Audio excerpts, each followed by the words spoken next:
Hola a todos y todas, bienvenidas y bienvenidos a este nuevo episodio del podcast de la Maestría en Derecho. Hoy, como ven ustedes, estamos en la Facultad de Derecho de la Universidad de los Andes, en el sitio natural de la maestría. Hoy tenemos una gran invitada, muy especial, estoy muy feliz de tenerla acá. Se trata de Laura Castro. Ella tiene una historia profesional bien interesante porque no es abogada y nos va a contar cómo terminó haciendo una maestría en Derecho y hoy en día es una de las cabezas más visibles de Causa Justa. Bienvenida, Laura. Esteban, muchas gracias por haber aceptado la invitación. Muchas gracias a usted por la invitación y también por recibirme acá en esta que de alguna manera sigue siendo mi casa. Muchísimas gracias, Laura, pues por supuesto esta es su casa. Y además usted estuvo mucho tiempo trabajando aquí en la facultad, entonces es una persona de la entraña de este lugar. Laura, siempre en este podcast comenzamos preguntándole a la persona invitada que nos cuente un poco quién es, cómo fue su trayectoria profesional y cómo terminó haciendo la maestría en Derecho. Para responder a esa pregunta, Esteban, yo tendría que empezar por qué estudié, cuáles fueron mis estudios de posgrados. Yo estudié lenguajes y estudios socioculturales también aquí en la Universidad de los Andes. De hecho, esa carrera hoy en día ya no existe bajo ese mismo nombre, sino que se llama Lenguas y Cultura, e hice doble programa con Ciencia Política. Y a partir principalmente de los lenguajes y estudios socioculturales me acerqué a lo que en su momento denominaban en esa facultad como los estudios posmodernos, como todo lo que pasa después del giro lingüístico, las teorías de género, las teorías, digamos, antirracistas, entre otras. Y empecé a hacer también el doble en ciencia política con un interés particular por la política comparada y también por la política electoral. Y estos dos asuntos requieren mucha investigación. Y esa fue también la semilla que me llevó a después hacer la maestría en Derecho, acá también. Yo, cuando terminé el pregrado en Ciencia Política y en Lenguajes, empecé a trabajar en el CIJUS, el Centro de Investigaciones Sociojurídicas de esta facultad, y ahí quedé pues a un paso de empezar la maestría. Muy bien. ¿Y cómo, una vez usted hizo la maestría, cómo fue esa inmersión como en el mundo del lenguaje, del derecho, de la teoría jurídica, de la investigación jurídica? ¿Cómo fue esa experiencia? Sí, creo que una de las cosas más apasionantes que tiene esta maestría es, digamos, los tres pilares de alguna manera en los que está construido, y es un primer pilar en la teoría jurídica, y una teoría jurídica que logra enriquecerse con muchas otras disciplinas, y creo que de ahí también hay una apuesta transdisciplinaria que hace de esta maestría muy interesante. Y claro que el lenguaje jurídico puede ser en un primer momento un reto, pero la ciencia política tampoco está tan alejada de ahí. Otro pilar son la investigación sociojurídica o la investigación, y pues de alguna manera mis fundamentos también eran cercanos. Y otro pilar está construido en mi manera de entender la maestría, también como en la posibilidad que tiene de que te especialices o profundices en un área del saber. En mi caso fue el derecho y el género, y creo que es una muy buena combinación para tener suficientes herramientas para luego ir a explorar y poner en práctica en el mundo laboral. Muy bien, Laura. Y cuéntenos, pues, usted que nos acaba de contar que pues aquí comenzó a trabajar en el CIJUS. ¿Cómo transita usted hacia la vida profesional y en particular hacia el activismo? Sí, pues de hecho las oportunidades que tuve en el CIJUS y luego en la maestría fueron marcando este camino de involucrarme con el movimiento que busca la despenalización del aborto en Colombia. Yo empecé en el CIJUS con una investigación que en su momento estaba haciendo la profesora Isabel Cristina Jaramillo y Ana Cristina González, doctora y médica, ambas, sobre cómo había sido la experiencia de movilización política y legal de la Mesa por la Vida y la Salud de las Mujeres, que es el lugar, digamos, donde ahora me desempeño. Y luego, durante la maestría, yo estaba trabajando como gestora de proyectos también en el CIJUS. O sea, tuve como esos momentos de investigadora y luego de gestora de proyectos. Y ser gestora de proyectos en el CIJUS me permitió también como conocer como todos los otros campos del saber, de disciplina, pero también de oportunidades laborales que tienen los profesores de esta facultad y entender, digamos, también como los derechos sexuales y reproductivos en un engranaje más amplio. Muy bien, ¿y cómo es ya Causa Justa, cómo aparece en su vida? Bueno, Causa Justa aparece en mi vida al principio de manera muy espontánea, pero discontinua, y es la Mesa por la Vida y la Salud de las Mujeres. Llevaba varios años haciendo una interpretación de las causales. Empezó un primer ejercicio con la causal salud mental, que es la causal, digamos, una de las 3 causales bajo las que se despenalizó el aborto en 2006, como para ampliar los marcos interpretativos del concepto de salud y entender que salud no solamente es cuando la mujer esté en riesgo inminente de morir, sino cuando hay una afectación a su proyecto de vida, a su salud mental, a su salud social de alguna manera. Y ese primer ejercicio dio lugar a la causal violencia sexual, y cuando la mesa empezó a hacer la causal malformación, yo acompañé, digamos, como investigadora ese proceso. Pero en la causal malformación pasa algo muy interesante, y es que el movimiento de la defensa por el derecho al aborto se da cuenta que hay un techo en la lucha, y ese techo en la lucha también está sopesado frente a la dignidad principalmente de las personas que tienen algún tipo de discapacidad o capacidad diversa. Y ese fue como un primer momento. Luego yo llego nuevamente a Causa Justa para aportar al libro de los 90 argumentos, que es, si se quiere, como la base del fundamento jurídico, social y político de por qué se debe eliminar el delito de aborto. Y yo aporté en la construcción de ese libro en lo que tiene que ver con la revisión de todos los códigos penales en América Latina. Entonces ese fue un ejercicio investigativo al cual también pude llegar, también gracias a lo que aprendí en esta facultad. Claro, y entonces yo quiero profundizar un poco en este movimiento Causa Justa y en general en el activismo para la despenalización del aborto en Colombia, porque usted comenzó diciendo, digamos, yo entro a la facultad y tuve un trabajo cercano con Isabel Cristina Jaramillo, pues, que es profesora de la maestría y es una de las autoridades, yo creo que en América Latina, sobre el tema de despenalización de aborto y, digamos, regulación del acceso de las mujeres a ese derecho. Y ese es un trabajo que hace Isabel Cristina, que es doctora en Derecho, abogada, con Ana Cristina González, que es otra de las autoridades, que es médica.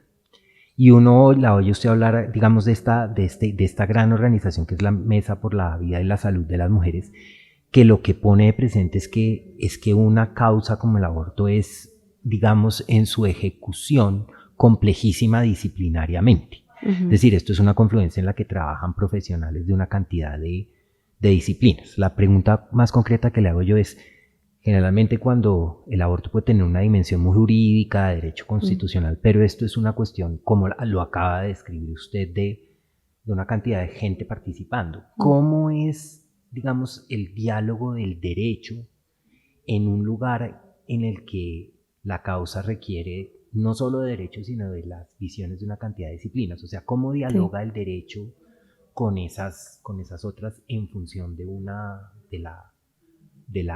objetivo último en materia de despenalización? Sí, yo justamente creo que la despenalización del aborto, como usted, Esteban, lo está señalando, es uno de los asuntos más polémicos, pero también más políticos, ¿sí?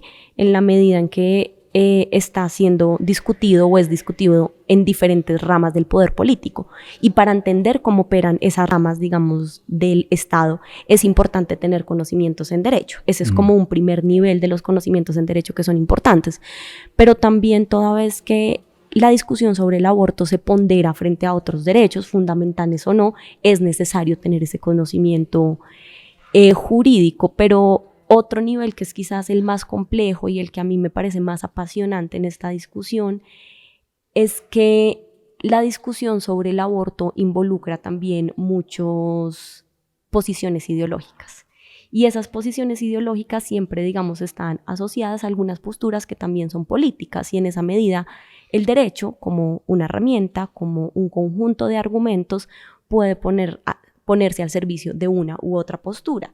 Entonces creo que en esta causa se necesita mucho de derecho, pero también mucho como de análisis político para orientar también ese uso de alguna manera estratégico del derecho, como se va a ver más en la práctica de un litigio. Muy bien. Quiero ir a ese punto porque un poco uno podría decir que las personas que están en el activismo y en una causa particular como es la despenalización del aborto en un contexto como el colombiano que yo quiero ir ha sido, digamos, el aborto ha sido buscado fundamentalmente ante los tribunales, a diferencia de otros países. Es decir, ha sido una cosa que se ha vehiculado jurídicamente, o sea, otros argumentos, si usted me puede corregir, se han empacado, digamos, los argumentos de salud pública, otros argumentos más de política, se han puesto como argumentos en demandas judiciales. Digamos,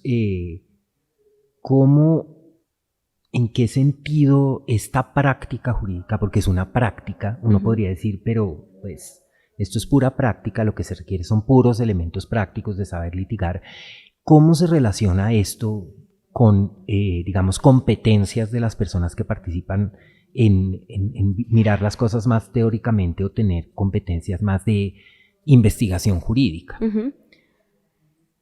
Creo yo, Esteban, que para lograr, digamos, desempeñar un rol de alguna manera como el que yo tengo en la mesa y a su vez en el movimiento Causa Justa, se requiere una diversidad de competencias, en efecto, unas competencias más teóricas, digamos, para identificar cuáles son los argumentos que pueden mover la opinión pública o pueden mover, digamos, el voto de un magistrado o una magistrada al momento de decidir una demanda como la demanda que planteamos nosotras para eliminar el delito de aborto del Código Penal, pero se necesitan también otras destrezas de habilidad más política, poder tener una lectura constante y permanente del contexto para ir adaptando esas otras estrategias que hacen parte del litigio estratégico, de esos argumentos que uno ya planteó. Yo creo que a mí particularmente el contacto permanente con la teoría ha sido fundamental para nutrir otras esferas, no solamente la demanda, sino otras estrategias que son importantes o han sido importantes en el movimiento Causa Justa. Por ejemplo, la comunicación política. Todo el conocimiento de la política electoral sobre el encuadre y también la persistencia de los mensajes permite que hayamos podido afinar de alguna manera la forma en que hacíamos movilización ante los medios de comunicación o la forma en que presentábamos ciertos discursos ante las redes sociales. Otros conocimientos teóricos, digamos, toda la teoría que se ha escrito y se ha conversado sobre el conflicto armado y la construcción de paz ha venido a jugar un rol muy importante en la discusión sobre el aborto también, porque ha permitido demostrar, como así también lo hizo el informe de la Comisión del Esclarecimiento de la Verdad, que las violencias que vivieron las mujeres en el marco del conflicto no han sido solamente violencias sexuales, sino han sido también violencias reproductivas, y lograr esa incidencia y ese reconocimiento de las violencias reproductivas como parte del conflicto armado también solo fue posible porque en algún momento estudiamos a profundidad de qué es o de qué se trata la violencia reproductiva. Claro, entonces, digamos, quienes, digamos, abogados y abogadas formados en derecho, digamos, les beneficiaría particularmente, digamos, entrar, digamos, en diálogo con una cantidad de otras disciplinas para poder estar, digamos, armar el tipo de argumentos complejos, ricos, que entienden, digamos, todas las aristas de una problemática como el aborto. Sí. Yo, digamos, ahora tengo una pregunta, como le dije, y es que en Colombia, la primera pregunta que le hago yo a usted lleva ya años ahí. En América Latina, digamos, el aborto ha habido como dos modelos importantes, si usted me corrige. El argentino, que fue perseguido ante el Congreso argentino, es decir, eso es una forma de perseguir la finalidad última de la despenalización por vía de la legislación o de hacer derecho en el lugar donde se hace el derecho, que es el Congreso. Y otro, el modelo colombiano, que tiene unas grandes particularidades porque uno podría decir que es hiperjurídico, en la medida en que desde el 2006 todo esto se jugó en la Corte Constitucional, luego ese periodo, digamos, de transición de remover barreras administrativas por vía de la acción de tutela en las causales, y luego la despenalización en las 24 semanas, y luego causales que implica retos. esa hiperjuridicidad, o sea, eso uno podría decir, esto está en manos exclusivas de personas que conocen cómo funciona la Corte, es decir, cómo las competencias de ver las cuestiones teóricas o de investigación ha jugado un papel.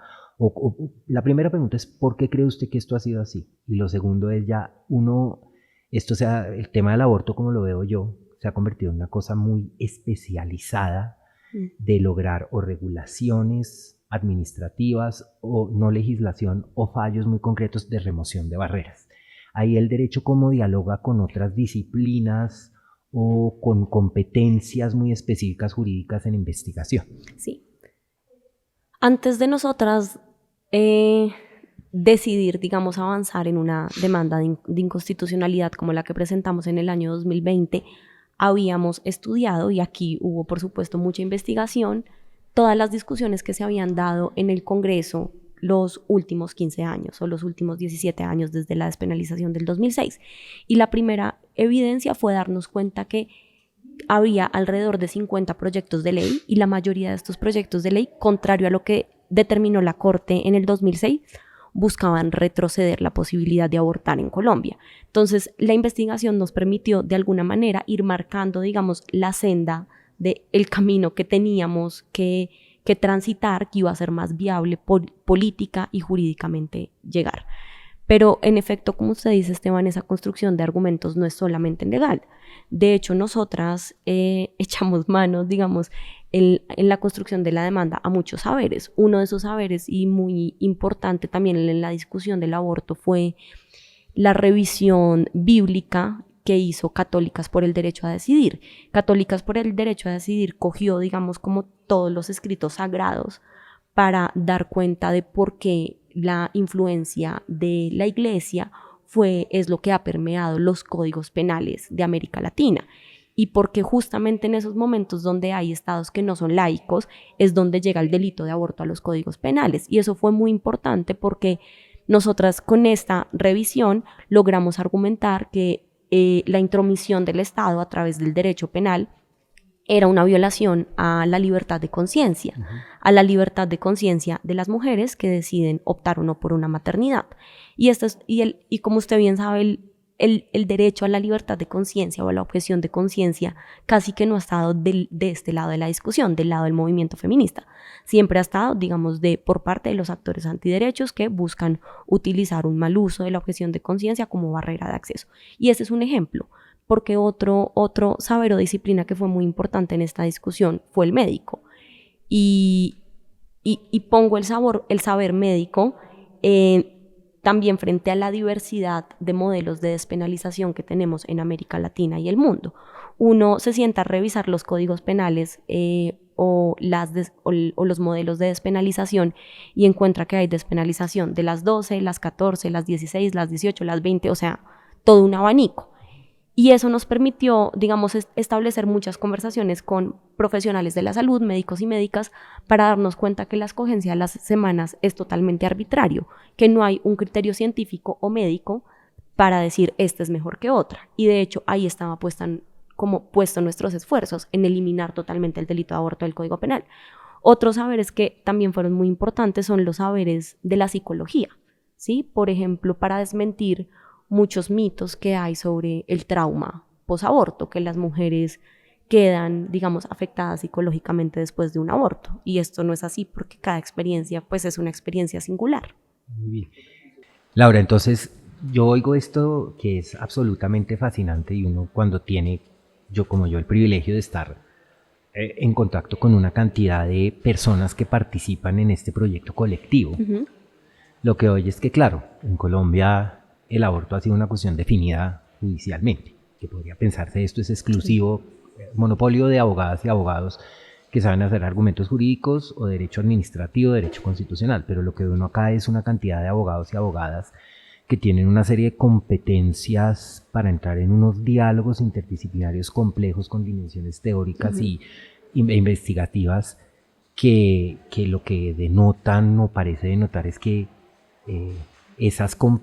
la teoría o la investigación no son las competencias centrales de personas que van a ser profesoras o hacer doctorados o estar en la academia, sino que es causas como esta que son resolver problemas de la vida cotidiana, práctica de las mujeres en Colombia requieren de unas habilidades interdisciplinarias teóricas y de investigación muy, muy firmes. Sí, sí, totalmente, Esteban. De hecho, esa pregunta me interesa mucho porque mi voluntad en otro momento era dedicarme a la academia y terminé haciendo activismo. Y no lo digo, terminé haciendo activismo desde el fracaso porque creo que todo lo que aprendí en la teoría lo puedo poner en práctica cotidianamente en mi trabajo, pero además porque la experiencia de la investigación y de la teoría también me ha obligado, y sobre todo en el campo en que trabajo, a mantener conversaciones todos los días con periodistas, líderes de opinión, ingenieras que hacen parte del equipo de la mesa, abogadas por supuesto, comunicadoras. Entonces ahí hay una diversidad de conocimiento, incluso artistas que logran traducir esta sentencia que es compleja en lenguajes que puedan ser, que lleguen al corazón y a las conciencias de las mujeres y de todas las personas que todavía no están convencidos y convencidas de que esta es una causa justa. Y pues la pregunta final, Laura, es si usted hoy tuviera que sentarse ante mujeres, chicas jóvenes, que les interesa esta causa particular del aborto o alguna otra causa en el feminismo colombiano o internacional, y quieren ser abogadas, usted o son abogadas, usted les recomendaría, si tuvieran que hacer estudios de posgrados, una maestría como esta? Sí, totalmente. Totalmente, porque creo que si son abogadas, esta maestría les va a permitir tener conversaciones con otras áreas de saber y les va a poner también otros referentes en su panorama, otros referentes, modelos a seguir que incluso han salido de esta maestría o están fuera de la maestría. Pero si no son abogadas, llegar a esta maestría les va a fortalecer los conocimientos jurídicos y de investigación que creo necesarios en cualquier materia profesional. Laura, muchísimas gracias por haber aceptado esta invitación. No, Esteban, un gusto.